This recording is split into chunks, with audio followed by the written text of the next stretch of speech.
Movie recap Tagalog here. Mukhang napakaganda at walang kahirap-hirap tingnan ng ballet kapag pinapanood mo sa entablado. Pero ang pag-aralan nito, ibang usapan na yon. Umaabot ng napakaraming taon ng walang humpay na ensayo, disiplina at pisikal na pagdurusa. Dudugo ang mga paa mo, mapupunit ang mga kalamnan mo, at magsusumamo ang katawan mo na huminto ka na. Pero ang isang totoong balerina ay patuloy na lumalaban dahil mas matimbang ang pangarap na makapagtanghal sa engranding entablado kaysa sa kagustuhang sumuko. Kaya naman, ang kwento natin ay umiikot sa 5 magigiting na babae, sina Bones, Princess, Grace, Chloe, at Zoe. Nagsanay sila sa ilalim ng isang babaeng nagngangalang Torna na nagsilbing guro at gabay nila sa pagsasayaw. Sa kanilang 5, si Bones lang ang galing sa simpleng pamilya. Ang 4 naman ay nagmula sa mayayaman at maiimpluwensyang angkan, at partikular na si Princess, na galing sa tradisyonal at tanyag na pamilyang bilyonaryo o masasabing upper class talaga. Ngayon, kahit hindi galing sa marangyang buhay, walang kaduda-dudang si Bones ang pinakamagaling sumayaw sa grupo. Sa katunayan, sa sobrang galing niya, ginawa siyang leader ni Torna. At yun mismo, yun ang labis na kinainis ni Princess. Hindi niya matanggap na ang isang taong walang pera ay masihigit pa sa kanya sa anumang bagay. Kaya naman, palaging may hidwaan sa pagitan nilang dalawa. Palaging may tensyon, palaging may bangayan. Sa halip na magtulungan ang grupo bilang iisang koponan, parang asot pusa kung mag-away sina Bones at Princess. Kung magpapakatotoo tayo, may pagkamaldita talaga itong si Princess. Hilig niyang ibuli si Bones tuwing may pagkakataon. Samantala, magkapatid naman sina Chloe at Zoe. Bingi si Chloe at hindi rin nakakapagsalita. Kapag wala siyang hearing aid,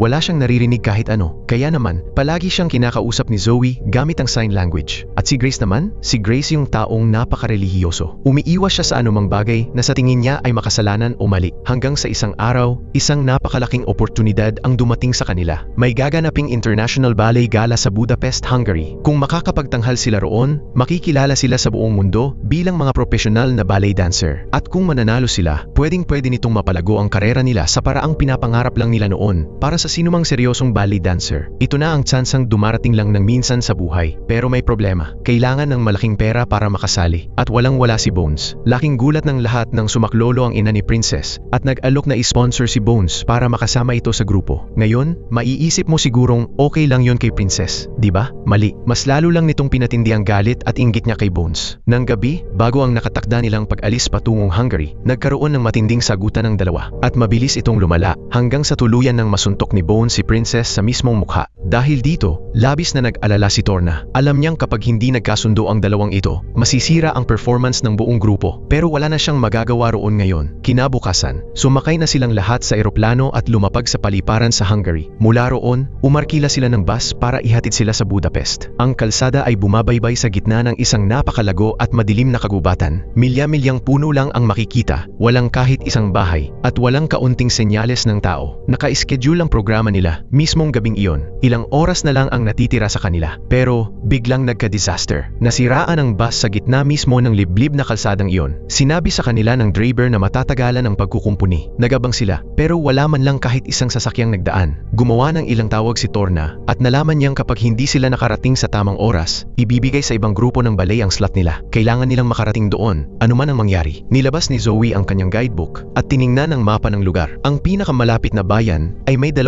kilometro lang ang layo. Kayang-kaya nilang lakarin yun. Kaya naman, bit-bit lang ang kanilang mga ballet bag na naglalaman ng kani-kanilang costume at sapatos sa pagsasayaw. Nagsimula na silang maglakad papasok sa kagubatan. Pero biglang bumuhos ang ulan, at talagang napakalakas nito. Halos hindi na sila makahakbang sa tindi ng buhos ng ulan. Sa gitna ng bagyo, napansin nila ang isang signboard, Hotel Termac Inn, isang dambuhalang hotel na nakatayo sa gitna mismo ng gubat.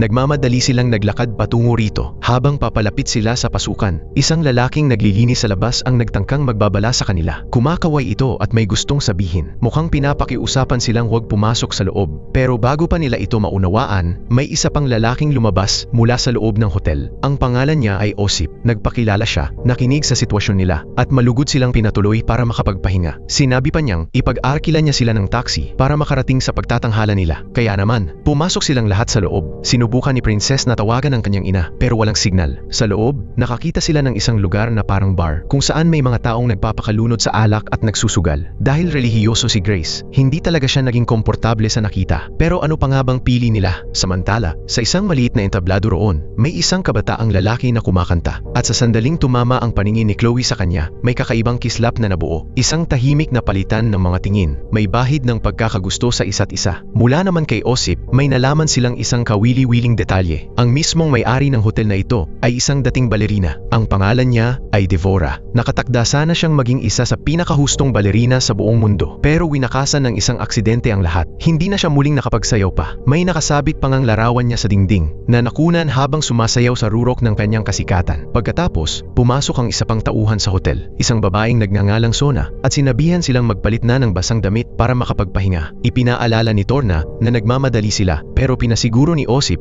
na maihahanda rin agad ang sasakyan para sa kanila. Ang problema lang ngayon, walang ibang dalang damit ang mga kabataang babae. Ang tanging tuyong damit na mayroon sila ay ang kanilang mga ballet costume. Kaya naman, yun na lang ang isinuot nila. Binigyan din sila roon ng ilang magagaan na merienda. Mismong si Devora na rin ang bumaba para magpakilala sa grupo. Samantala, nasira ng ulan ang hearing aid ni Chloe, kaya wala na talaga siyang naririnig ngayon kahit ano. Noong kailangan niyang pumunta sa banyo, sinabi niya ito kay Zoe gamit ang sign language. Ipinagbigay alam naman ito ni Zoe kay Osip na nagboluntaryong maghatid mismo kay Chloe. Pero sinabi ni Torna na siya na lang ang sasama rito. Itinuro ni Osip ang tamang daan at umalis na ang dalawa. Mukha namang maayos ang lahat hanggang sa sandaling iyon. Kalmado, normal, pero biglang may bagyong pumasok sa mismong pintuan sa harap. Hindi bagyo ng ulan, kundi bagyo ng karahasan. Dumating sa hotel ang isang lalaking nagngangalang Pasha, kasama ang dalawa sa kanyang mga tauhan. Si Pasha ang anak ng pinakamarahas at tanyag na gangster sa buong Hungary. Naroon siya para manggolekta ng buwan ng protection money mula kay Devora. Isang napakalaking halaga na kailangan nitong bayaran buwan-buwan para iwas gulo. Kabisado na ni Devora ang kalakaran. Palagi niyang inihahanda ang pera sa kanyang bartender na si Jolly para maiabot ito bago pa man magusisa si Pasha. Pero sa sandaling pumasok si Pasha, biglang nagbago ang ihip ng hangin sa buong paligid. Ang lahat ng customer at tauhan ay biglang naging kabado at naging alerto dahil hindi makatwirang tao si Pasha. Isa siyang lulong sa droga at layo na anak ng isang makapangyarihang kriminal. Pabago-bago ang isip, mapanganib.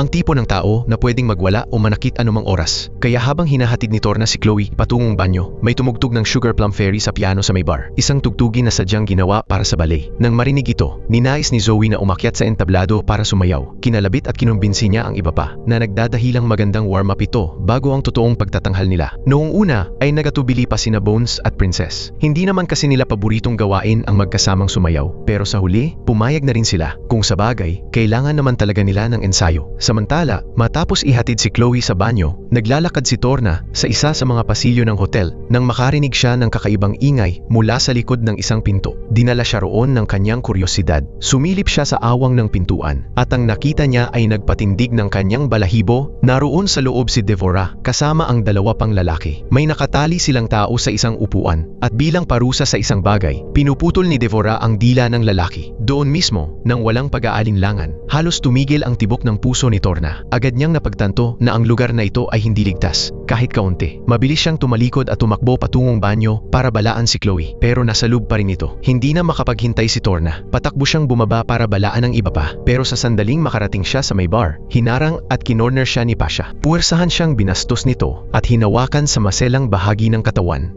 Nang lumaban siya at sinaktan ito, lalo lang lumala ang sitwasyon. Kumawala siya at sumubok na lumapit kina Bones, Princess, Grace, at Zoe. Sinisikap na maabot sila para sabihing kailangan na nilang umalis agad. At doon na nangyari ang trahedya. Itinaas ni Pasha ang kanyang baril at binaril si Torna sa likod ng ulo ng malapitan. Bumagsak siyang nakasubsob sa sahig at sa isang kurap nawalan siya ng buhay. Natulala ang apat na mananayaw. Sa ilang mahabang segundo ng matinding takot, hindi man lang maiproseso ng utak nila ang katatapos lang mangyari. Ang babaeng kilala nila, ang kanilang guro at gabay, ay nakahandusay na walang buhay sa harap nila. Dahil sa narinig na putok ng baril, nagmamadaling bumaba si Devora. Sinubukan niyang pakalmahin ang lahat. Pero ang masakit na katotohanan, ang lahat ng iba pang tao sa bar na iyon, ang mga suki, ang mga nagsusugal, at ang mga kahina-hinalang karakter na nakatambay roon ay sanay na sa ganitong eksena. Para sa kanila, ang bangkay sa sahig ay karaniwang pangyayari lang. Nanatiling nakatayo ng tuwid si Bones na tila ba huminto ang ikot ng mundo. Nang magbalik ang wisyo niya, Mabilis siyang nagtatakbo. Dumiretso siya sa pinto sa harap para sumubok na tumakas, pero hindi siya nakalayo. Nahuli siya ng gwardiya ng hotel sa labas at pinukpok siya sa ulo, kaya nawalan siya ng malay. Ngayon, nagkaroon ng malaking problema si Devora. Kapag nakalabas ang kwentong ito at nakarating sa mga pulis ang mga balerina, magkakaroon ng malubhang kahihinatnan. Hindi lang para kay Pasha, kundi para sa lahat ng may kinalaman sa hotel na ito. At ang kalabanin ng pamilya ni Pasha, tiyak na kamatayan ang katumbas niyon. Kaya naman, gumawa si Devora ng isang malamig at kalkuladong desisyon.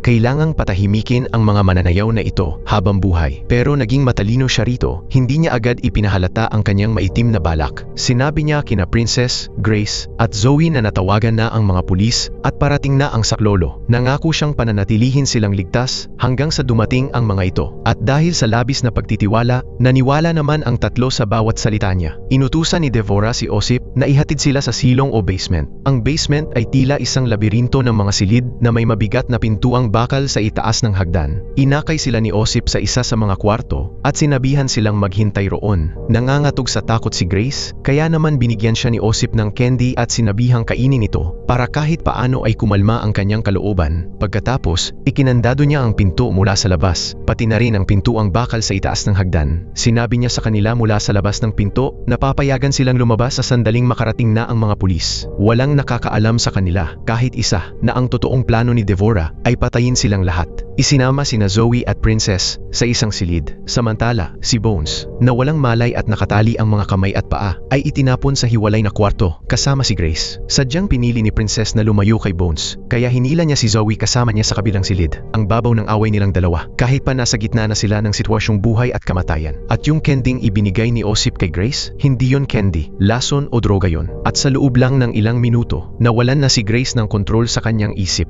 Nagsimulang lumutang ang kanyang diwa, nagkalat ang kanyang mga iniisip at hindi na niya matukoy kung ano ang totoo sa hindi. Pagkatapos, pumasok si Sona. Naupo siya sa tabi ni Grace, nagkunwaring mabait at malumanay, at maingat na nagtanong ng isang simple pero napakahalagang bagay. May nakakaalam ba na narito kayo? May maghahanap ba sa inyo? At si Grace, dahil sabog na sa droga, ay nagsabi ng totoo. Walang nakakaalam na nandito kami. Walang darating para sa amin. Yun lang ang kailangang marinig ni Devora. Nalaman na niya ngayon na kung maglalaho man ang 5 balerina na ito, walang sino mang pupunta roon para mag-usisa. Si Bones, na nagkukunwari pa ring walang malay, ay narinig ang lahat at ang galit na namumuo sa loob niya ay halos hindi na niya matagalan. Pero naintindihan din niya na wala sa tamang pag-iisip si Grace. Hindi niya kasalanan yon kung tutuusin, at sa itaas naman, wala pa ring kaalam-alam si Chloe na may nangyaring masama. Ngayon, ang buong gulong ito ay nasa kamay na ni Devora para ayusin. Walang kaunting guilt o pagsisisi si Pasha sa pagpatay kay Torna. Alam niyang walang sino man sa hotel na ito ang maglalakas loob na tumestigo laban sa kanya. Kaya naman ipinatawag ni Devora si Pasha sa kanyang opisina para sa isang pribadong pag-uusap. Ipinakita niya ang kuha ng CCTV. Nakitang-kita at malinaw pa sa sikat ng araw kung paano binaril ni Pasha si Torna. Tinitigan niya ito ng diretso sa mata at inilatag ang kanyang mga kondisyon. Kung gustong itago ni Pasha ang footage na ito mula sa mga pulis, simula sa araw na ito, wala nang hihinging protection money at ang perang nakolekta niya ngayong gabi ay kailangan niyang ibalik. Nagbanta si Pasha at sinabing pagbabayarin siya ng kanyang ama dahil dito, pero hindi man lang natinag si Devora. Diretsahan niyang sinabi na kung itutuloy ang pangungutong, ang ama na mismo nito ang pumunta roon para manggolekta. Nagkasundo ang dalawa. Si Devora na ang bahala sa buong sitwasyon, sa mga bangkay, sa mga ebidensya at sa lahat-lahat. Samantala, nailigpit na ang bangkay ni Torna at nalinisan na ang sahig. Nang sa wakas ay lumabas na si Chloe mula sa banyo at bumaba, nakasalubong niya ang binatang kumakanta sa entablado kanina. Ang lalaking kinatutuwaan niya, nakipag-flirt ito sa kanya at gumanti naman siya ng pabebe. Nagpalipas sila ng ilang tahimik na sandali ng magkasama na parehong walang kamalay-malay sa kilabot na nangyayari sa paligid nila. Nakita sila ni Devora at heto ang plot twist. Ang batang mang-aawit na yon ay ang bunsong anak pala ni Devora. Alam ni Devora na walang ideya si Chloe sa nangyari sa ibaba. Bingi siya, hindi niya narinig ang putok ng baril at wala siyang nakitang anuman. Nagdesisyon si Devora na gamitin yon para sa kanyang kapakanan. Inutusan niya ang kanyang anak na ituring si Chloe sa loob ng kanyang opisina para maging abala ito, nanonood ng pelikula habang inaasikaso niya ang madidilim na gawain. Pagkatapos, gumawa si Devora ng isang bagay na nakakapanghilakbot. Siya mismo ang nag-alis ng bala mula sa bungo ni Torna. Pagkatapos niyon, ipinatawag niya si The Doctor na sa katunayan ay isa lang din sa mga tauhan niya. Isang lalaking eksperto sa sa pagpapalaho ng mga problema. Ang plano ni Devora ay napakadetalye at napakasarap isipin sa tindi ng kilabot. Gusto niyang patayin ang lahat ng mananayaw at itapon ang mga bangkay sa isang liblib na lugar. Pero bago itapon, gusto niyang burahin ang mga fingerprint ng mga ito sa pamamagitan ng pagputol ng kanilang mga daliri, dukutin ang kanilang mga mata para hindi makilala sa retinal scan, at sunugin ang kanilang mga ID card at bag. At dahil ang mga ballet dancer ay may napakatanging hubog ng paa, puno ng kalyo at iba ang porma sa karaniwang tao, kailangan din itong putulin. Walang bakas, walang pagkakakilanlan, walang ebidensya. Habang hinihintay ni Devora ang pagdating ni The Doctor, bumaba si Osip sa basement, bitbit ang mga balay, bag ng mga mananayaw. Binuksan niya ang pintuang bakal, bumaba sa hagdan, ikinandado itong muli sa kanyang likuran, at pumasok sa silid kung saan nakakulong sina Grace at Bones. Pero heto ang hindi niya alam, kanina pa pinuputol ni Bones ang mga pagkakatali sa kanya. Sa pamamagitan ng matinding pagsisikap, nakalagman niya ang kanyang mga kamay at paa. Sinisikap niyang ipaunawa kay Grace na nasa panganib sila. Pero si Grace, na pilit pa rin nilalabanan ng epekto ng droga, ay nakakakita ng mga bagay na wala naman doon, naghahalucinate at tuluyang nawalay sa katotohanan. Bigla nilang narinig ang mga yapak ni Osip. Mabilis na sinabihan ni Bones si Grace na magkunwaring natutulog, at maluwag niyang itinali muli ang sarili niyang mga kamay para magmukhang gapos pa rin siya. Nagkunwari siyang walang malay. Pumasok si Osip at ibinaba ang mga bag.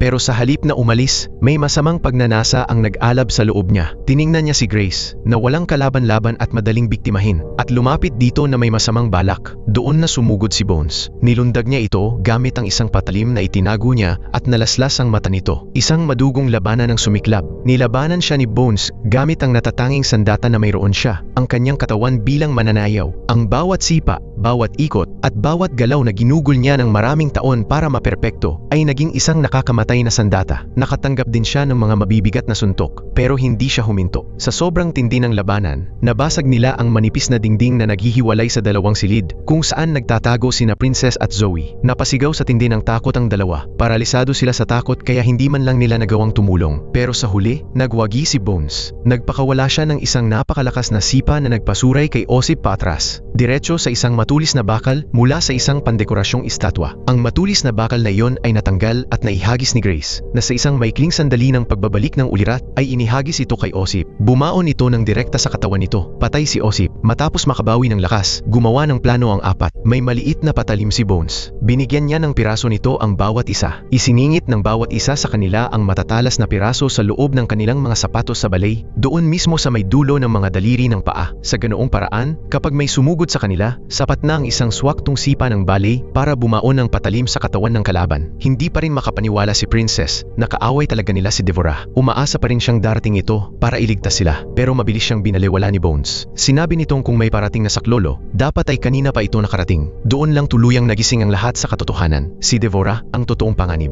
Samantala, nasa ibaba naman si Devora sa may bar at nakakaramdam ng matinding pag-aalangan sa sarili. Alam niya kung gaano kahirap ang maging isang balerina. Ang mga taon ng pagdurusa, ang mga sakripisyo, mabigat sa loob niya na kailangan niyang patayin ang limang ito. Inutusan niya si Jolie na pagtimplahan siya ng maiinom. Nagpadala rin siya ng matatapang na alak para kay Pasha at sa dalawang tauhan nito. Masyadong mabilis umepekto ang inumin. Sa loob lang ng ilang minuto, lasing na ang tatlo. Dahil sa kalasingan, nagka-idea si Pasha. Kung papatayin ni Devora ang mga balerina, pwede nitong sabihin sa kanyang ama na siya ang umayos sa sitwasyon. Kaya naman, pinababa ni Pasha ang dalawa niyang tauhan sa basement para tapusin ang trabaho, patayin ang mga mananayaw at solohin ang kredito. Pero handa na ang mga balerina. Nang marinig ni Bones ang mabibigat na yabag ng mga tauhan ni Pasha pababa sa hagdan, mabilis niyang pinagtago ang lahat sa isang silid sa gilid. Nag-abang sila sa dilim, bitbit ang mga patalim sa kanilang sapatos, habang mabilis ang tibok ng kanilang mga puso. Nang pumasok ang dalawang lalaki para patayin sila, sabay-sabay na sumugod ang mga mananayaw bilang isang koponan.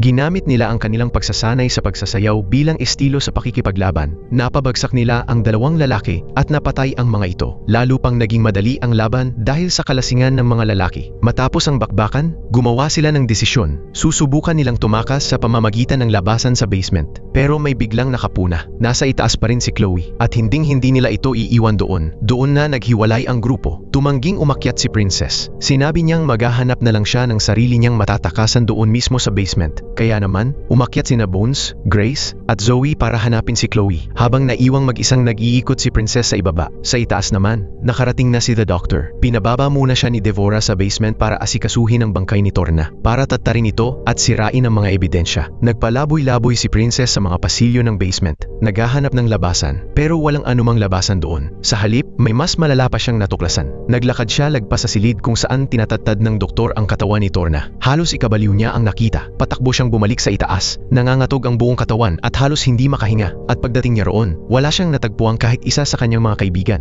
Pero nasalubong niya panganay na anak na lalaki ni Devora. Isang lalaking nasa itaas lang buong magdamag at walang kaalam-alam sa mga nangyayari sa ibaba. Medyo mabait naman ito at hindi naman mapanganib. May ibinulong na kung ano si Princess. Nagpalusot at mabilis na umalis bago pa ito maghinala. Pumunta siya sa kusina at nagtago roon. Samantala, natagpuan ni Bones, Zoe at Grace si Chloe sa loob ng opisina ni Devora. Pero ang nakita nila roon ay nagpatigil sa kanila. Ang buong kisame ng opisina ay punong-puno ng mga luma at sirang sapatos sa balay na nakasabit sa bawat sulok. Sapatos yun ni Devora, isang dambana para sa karerang nawala sa kanya at isang masakit na paalala kung gaano siya naging tapat sa sining na ito noon. Si Chloe naman ay komportabling nakaupo habang nanonood ng pelikula, walang kamalay-malay sa lahat ng nagaganap. Sinubukan ni Zoe na ipaliwanag sa kanya ang sitwasyon gamit ang sign language, ang pagpatay, ang panganib, at ang pangangailangang tumakas. Pero hindi naniwala si Chloe. Napakabait kasi ni Devora sa kanya. Paano magiging mamamatay tao ang isang taong katulad niyon? Bago pa siya makumbinsi ni Zoe, may narinig silang paparating. Wala nang oras para magtalo. Hinawakan ni Zoe si Chloe at nagmadali silang pumasok sa kusina kung saan nila natagpuang nagtatago si Princess. Naging malinaw na walang kawala sa basement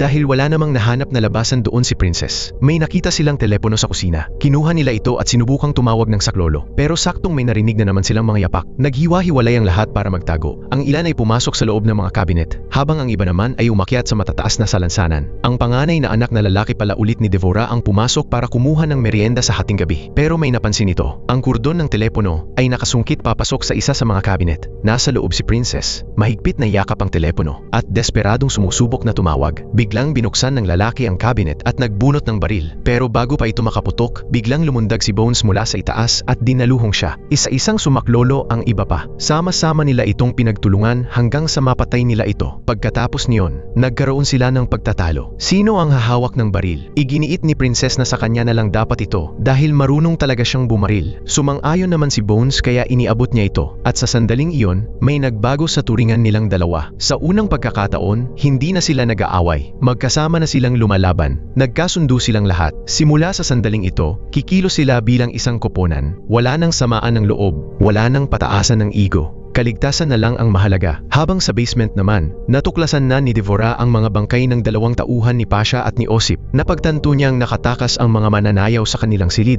pero nakakandado ang mga pangunahing pinto ng hotel. Hindi sila makakalabas. Kaya naman, bumalik siya sa bar at tinipon ang bawat maton, bawat kriminal, at bawat mapanganib na tao sa gusaling iyon. Sinabi niya sa kanila, may 5 balerina na nakagala sa loob ng hotel na ito. Hanapin ninyo sila, patayin ninyo sila. Ang mga taong ito ay may malalaking utang na loob kay Devora, mga taon ng proteksyon, pera, at kanlungan. Ngayon niya siningil ang mga utang na iyon. At ang mga taong ito ay hindi mga maginoo, likas silang mararahas. Buong pananabik silang sumabak sa paghahanap. At nakakakilabot na kumalat sa buong hotel, bitbit ang kani-kanilang mga sandata. Si Pasha, na lasing at lito, ay nagsabi kay Devora na inaasikaso na ito ng kanyang mga tauhan. Malamig siyang sinagot ni Devora na patay na ang mga tauhan niya. At kung gusto pa ni Pasha na lumabas ng buhay sa hotel na ito, mabuting tawagan na niya ang kanyang ama para sunduin siya. Si Pasha, na matapang lang naman kapag may nagtatanggol sa kanya, ay agad na tumawag sa kanyang ama at nagmamakaawang pumunta ito roon. Ngayon, magbalik tanaw muna tayo sandali. May isang bahagi ng nakaraan ni Devora na kailangan ninyong malaman.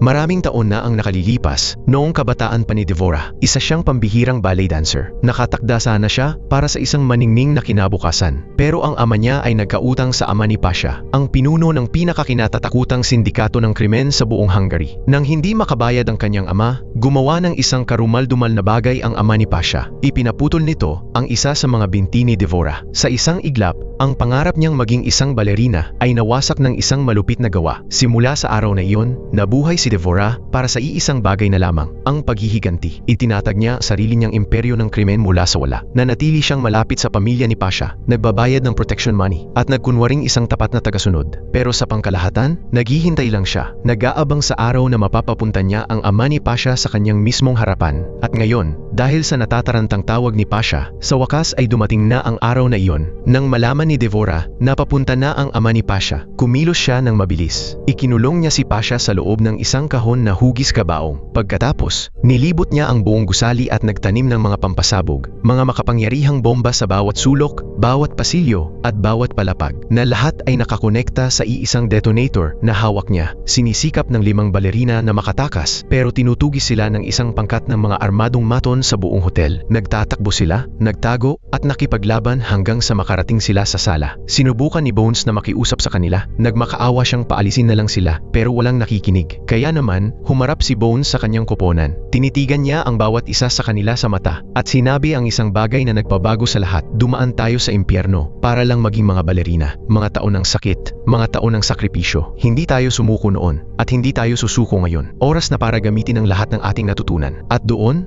buong tapang silang lumaban. Sama-samang kumilos ang 5 magigiting na babae sa iisang kumpas, umiikot, sumisipa, lumulokso, at ginagawang nakakamatay na sandata ang bawat galaw sa balay na natutunan nila. Ang mga patalim sa kanilang sapatos ay humihiwa sa sino mang lumapit. Isa-isang nabulagta ang mga maton. Nakatanggap din ng mga patama ang mga mananayaw. Puno sila ng pasa, duguan, at pagod na pagod. Pero patuloy pa rin silang lumaban. Nang mapatumba nila ang huling kalaban, nakita nilang nakakandado pa rin ang mga pangunahing pinto sa harap. Ang tanging daan na lang para makalabas ay sa pamamagitan ng ventilation system. Nakalusot sina Zoe, Chloe, at Grace hanggang sa makarating sa labas. Bigla namang sumulpot si Sona na may hawak na baril at nagsimulang mamamaril, pero pinagtulungan siya ng 3 at napatumba siya. Kasunod namang nakalabas si Princess, pero noong si Bones na ang aakyat, biglang dumating si Devora kasama ang mga natitira pa niyang tauhan at hinawakan siya. Puwersahang hinila si Bones pabalik sa loob. Sa labas naman, naghihintay ang iba pa. Nang hindi lumabas si Bones, sinabihan ni Princess ang 3 na manatiling nakatago. Pagkatapos, tumalikod siya at mag-isang bumalik sa loob ng hotel. Sa loob, itinali ni Devora si Bones sa isang upuan. Nagbibihi si Devora at isinusuot ang isang ballet costume. Ang mismong costume na gagamitin niya sana sa kanyang huling pagtatanghal na hindi na natuloy kailanman. Habang nagbibihis, ikinuwento niya kay Bones ang kanyang buhay ng buong pait, ang pagsasayaw, ang utang, ang binti, at ang paghihiganti. Inilaan niya ang buong buhay niya sa pagpaplano. Pagkatapos niyon, ipinaubaya niya si Bones sa doktor para simulan ang paglapastangan sa katawan nito. Unahin ang kanyang mga paa. Pero bago pa man madikit ang patalim sa balat niya, biglang pumasok si Princess at iniligtas siya. Noong papasok pa lang siya, napansin na ni Princess ang mga bombang nakatanim sa buong gusali. Sinabi niya ito kay Bones, at pareho nilang alam na kailangan na nilang makalabas agad-agad. Sa pag-alis nila, nakasalubong nila si Pasha. Galit na galit itong sumugod sa kanila, pero magkatuwang siyang nilabanan ni na Bones at Princess, at binugbog ito hanggang sa halos mawalan na ng hininga. At doon pa sumabay ang pinakamalalang timing. Dumating ang ama ni Pasha, kasama ang isang hukbo, isang dambuhalang grupo ng mga armadong lalaki, ang dinaluhong ang buong hotel. Nang makita ito ni na Zoe, Chloe, at Grace, inakala nilang nakulong sa loob ang kanilang mga kaibigan. Hindi nila masisikmurang magtago na lang at mag-abang, kaya bumalik din sila sa loob. Muling nagkasama-sama ang 5 sa pasilyo ng ikalawang palapag na nakadungaw sa sala sa ibaba. Hawak nila bilang bihag si Pasha na bugbog sarado at halos wala ng malay. Doon na nagpakita si Devora sa kanila sa huling pagkakataon. Tinitigan siya ni Bones at nagwika mula sa puso. Nawala ang pangarap mo, Anya, kaya alam mo kung gaano kasakit yun. Alam mo ang hapdi kapag ninakaw sa iyo ang kinabukasan mo. Kung ganoon, bakit mo gagawin ang parehong bagay sa amin? Paalisin mo na kami. Hayaan mo kaming tuparin ang pangarap namin. Ang pangarap na hindi mo kailanman narating. May kung anong gumuho sa loob ni Devora. Sa isang maikli at marupok na sandali, na naigang awa sa kabila ng napakaraming taon ng poot at galit. Pumayag siyang paalisin sila, pero sa ibaba, nakapasok na ang ama ni Pasha at ang hukbo nito. Sumiklab ang mga putok ng baril. Ginamit ni Devora si Pasha bilang panakot para pilitin ang mga tauhan ng ama nito na itigil ang pagpapaputok. Pagkatapos, humakbang siya pasulong at nagpakita sa matandang gangster, ang batang babae na pinutulan niya ng binti. Maraming taon na ang nakalilipas. Ang buong buhay ko ay inilaan ko sa paghihintay para sa sandaling ito, sinabi niya rito. Habang nakatutok sa kanya ang atensyon ng lahat, desperadong naghanap ng labasan ang 5 balerina. Nakaharang ang mga pinto sa harap. Ang daanan sa ventilation naman ay hindi na magagamit. Natrap sila sa loob. Nang maramdaman ni Devora na nagkaroon na ng sapat na oras ang mga mananayaw para makatakas, pinindot niya ang detonator. Nayanig ang buong hotel sa isang dambuhalang pagsabog. Gumuho ang mga palapag. Nawasak ang mga dingding. Nilamon ng apoy ang lahat. Si Devora, si Pasha, ang ang ama nito at ang bawat kriminal sa loob ay naglaho, tuluyang nabura sa daigdig. At ang mga balerina, tumalon sila mula sa balkonahe sa huling segundo, bumagsak sila sa lupa sa labas na bugbog, duguan, pero buhay. Sa loob ng ilang sandali, nakahandusay lang sila roon sa lupa at naghahabol ng hininga. Bigla nilang naalala ang programa, ang gala sa Budapest. Ang lahat ng pinagdaanan nilang hirap ngayong gabi, bawat patak ng dugo at bawat takot na naramdaman nila ay para lang sa iisang pagtatanghal na yon at hinding-hindi nila ito palalampasin. Nakakita sila ng dalawang motorsiklo na naiwan ng mga tauhan ng ama ni Pasha. Sumakay sila rito at dire-diretsong nagmaneho patungo sa tanghalan. Nang makarating sila roon, punong-puno sila ng pasa, duguan at ang kanilang mga ballet costume ay tigmak ng dugo at dumi. Hindi alam ng mga manonood kung ano ang iisipin sa kanila. Pero sa sandaling tumugtog ang musika at nagsimula na silang sumayaw, naglaho ang lahat ng iba pang bagay. Sumayaw sila ng napakaganda at walang kapintasan. Hindi dahil nawala na ang takot nila, kundi dahil natutunan nila ang iisang aral na walang sino mang guro sa pagsasayaw ang makakapagturo sa kanila. Ang kapangyarihan ng pagkakaisa. Pumasok sila sa hotel na iyon bilang 5 magkakaibang tao na may kanya-kanyang inggit at pride. Lumabas sila roon bilang isang matatag at hindi mababasag na koponan. Kaya heto ang totoo, kapag kumatok ang panganib, karamihan sa atin ay natataranta, natutulala, hindi natin alam ang gagawin natin. Pero ang totoong aral na itinuro sa atin ng mga balerina na ito, manatiling kalmado, gamitin ang anumang kakayahan na mayroon ka, at higit sa lahat, magtulungan. Dahil kapag lumaban kayo bilang isang koponan, walang sino man ang makakapagpabagsak sa inyo. At dito nagtatapos ang pelikula. Maraming salamat sa panonood. Hanggang sa muli, paalam.